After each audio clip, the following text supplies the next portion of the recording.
G'day YouTube, it's Brett here from Overtime Gaming with you once again, and welcome to a special Sunday edition of FIFA 13 Connected Career Mode. Of course, we're back with Newcastle United, the Black and White Army, the Toon Army, the Mighty Magpies. And we've got an away game here in the Premier League against West Ham. Of course, we have played West Ham this weekend in real life, so we've caught up with the exact point of where we are this season. But of course that does mean we're nearing the end of the season, and we should be finished this season for this series within this week coming up. So by around Friday, I'm predicting, maybe Saturday. And the reason for that is we have got more than that games. As you can see there, we do have 5 games left including this one. So that estimates for Monday to Thursday. And we do have the Europa League final there as well, so that'll be around Friday. But I'm probably going to bring out a double episode on Monday, so there'll be one in the Monday morning and one in Monday evening, just to speed it up so I can have the off-season and the pre-season episode on Friday. So that's what I'm hoping to do. And of course we've got West Ham here. We need a few wins back-to-back to secure us a place. We could actually push into Europa League spots if we win our last few games, because we've got games in hands over the team above us. Now of course yesterday's episode, Saturday, we didn't have comment of the week, and Saturday is usually comment of the week day. However, because I knew I was doing a Sunday episode, I decided to move comment of the week till today, and that is what we're going to start this episode off with. And the first is Thomas Skelly, and this was on the game against the second game against Benfica in the Europa League semi-final, and it was about Niang going down injured, and it said, "That hurts, cannot replace Niang, good luck. If you sell Menez, you will not need to use the financial takeover. Also, he has done nothing since December, and selling Menez will produce money for Niang." I think I spoke about that last week. No. And I agree with that. Replacing Niang is definitely going to be hard. I mean, Niang has been an absolute beast for us since we signed him on loan, and there is no way in hell I am not signing him at the end of the season. He's been fantastic, scored clutch goals for us. I think one of them is going to be included into the goal of the season voting. He's been fantastic, and I couldn't have asked more from him, and unfortunately he won't be there for the Europa League final. I don't believe anyway, I haven't played it yet. And it's just going to be a big shock, which means we are playing G49 up front. And obviously G49's not a bad option. G49's a very good player, don't get me wrong, and he's been clutch for us this season. And he is up for one of the awards I've got, which is Best Utility Player / 12th Man. And that's pretty much between him and Brahimi, because both have been clutch for us. But he does not replace Niang. Niang has been a beast and has been an anchor for this side since January, actually, to be fair. And he couldn't have done much more. Everything I've asked of him he's done, so I have no complaints about Niang whatsoever. And he is definitely going to be tough to replace, but we're going to have to hope to make do without him. Now of course he then spoke about Jeremy Menez, and the reason behind that is, obviously I've said in recent episodes I want to sell Jeremy Menez, and I still do, and I've pretty much confirmed that I want to sell him now. He hasn't done anything for us pretty much the whole season. There's been a couple of bright sparks for him. He scored a few goals for us. But he hasn't really done anything outstanding. He has not been consistent whatsoever. And I just think his spot would be better used for someone else. And as I've said in a previous video, I want to change the formation up next season. I want to play 4 in defence like I still do now. I then want to play 2 centre defensive midfielders, which would be the Seville centre defensive midfielder and Pogba. And that's an absolutely outstanding goal. And that would lead me on to my point now. Moses Sissoko has been fantastic. But he hasn't got many votes for Player of the Season yet. Now, of course, one of the awards is Player of the Season by you guys. And if you think Sissoko or anyone else on the team has deserved Player of the Season, get voting. All you have to do is leave their name in the comment section below. If you leave a reasoning behind them being why you're voting in Player of the Season, it counts for 2 votes. So definitely get voting, guys. It literally takes 30 seconds at most. And like the video while you're there. Now, of course, alongside that, if you thought the goal he just scored was Goal of the Season candidate, leave the time in the comment section below as well, and I'll include it in the voting video at the end of the series. Now, we'll move on. We're speaking about Menez.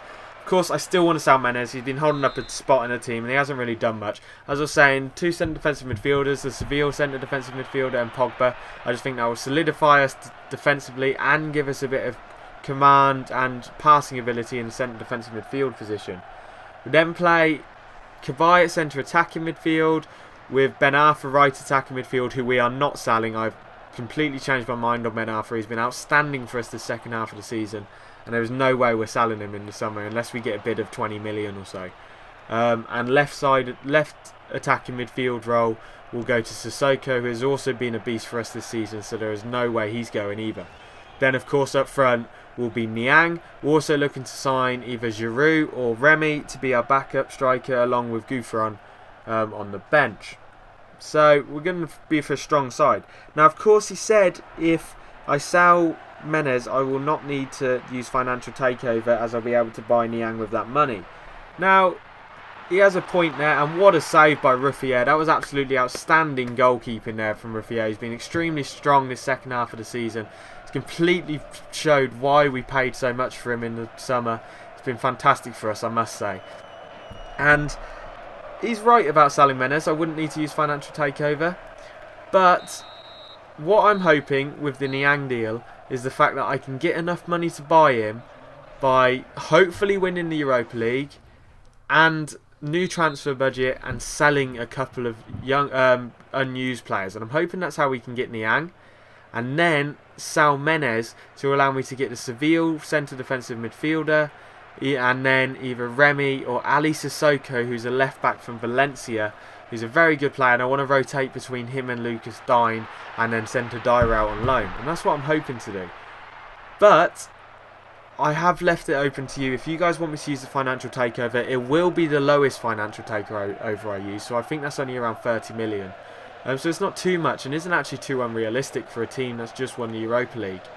And I really do think if Newcastle won the Europa League this year, if we had, Mike Ashley would have actually injected something around that into the club for a few good players. So I don't think it's actually too unrealistic, but of course if you guys don't want me to use it, I won't. And that's a beautiful goal. Oh no, we forced it out. Good defending by Newcastle. We're holding up here. And great goalkeeping once again. But as I was saying, I'm leaving it up to you guys to use financial takeover. If we do use the lowest financial takeover, it will allow me to get all the players I've just spoke about, and alongside that, buy someone like Varane, who's the young centre-back, French centre-back from Real Madrid, who's absolutely fantastic. So he could be a purchase. Or someone like Mbiwa, something like that. And that's an absolutely stunning goal by Jeremy Menez, I must admit. Now, of course, once again, if you think Jeremy Menez has been your player of the season, get voting. Or if you think that is goal of the season, as he goes on his massive rant there, then leave it in the comment section below and I'll include it in the video. And that is absolutely fantastic finish, I must admit. Now, as I was saying, obviously someone like Varane, something like that, I'll try and bring in. So if that's what you guys want me to do, leave it in the comment section below, and that's definitely what we'll go for. Now, the second comment of the week is by Cameron Thompson, and it is who do you think would have gone through in the Champions League if Barca played Borussia Dortmund and Real played Munich? Now, this was a tough question. It actually took a lot of thinking for me.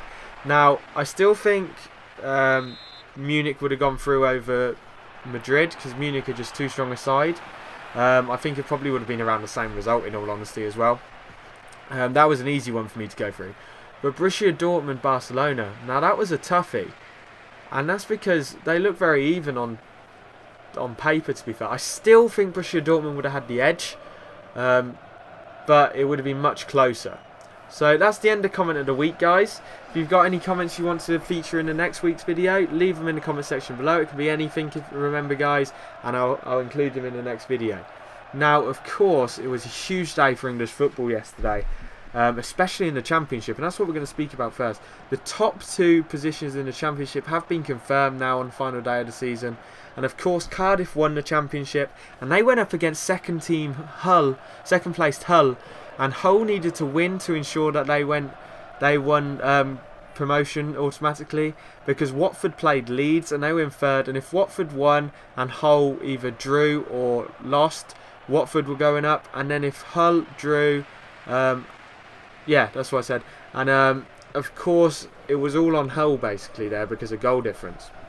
Now, Hull went up against Cardiff, and they looked like they were going through, they were winning, and then all of a sudden gave a penalty away to Cardiff in the 90th minute, which of course they slotted home, and it looked like Hull were going out.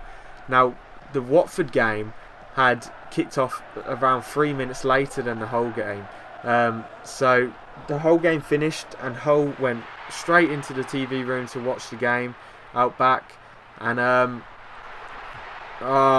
what a sloppy goal. Andy Carroll dives in at the back post, and all of a sudden in the 80th minute it's 2-1 to Newcastle. We've got to hold on to this lead. That was shambles defending. Lucky to come off the bar, and then just letting Andy Carroll get in at the back post. That was poor defending. But as I was saying, Hull went in to watch the rest of the Watford game, and Watford were beating Leeds, and then all of a sudden Leeds just pulled it back in the 90th minute with a winner, I believe. I can't remember if it was a winner or a draw.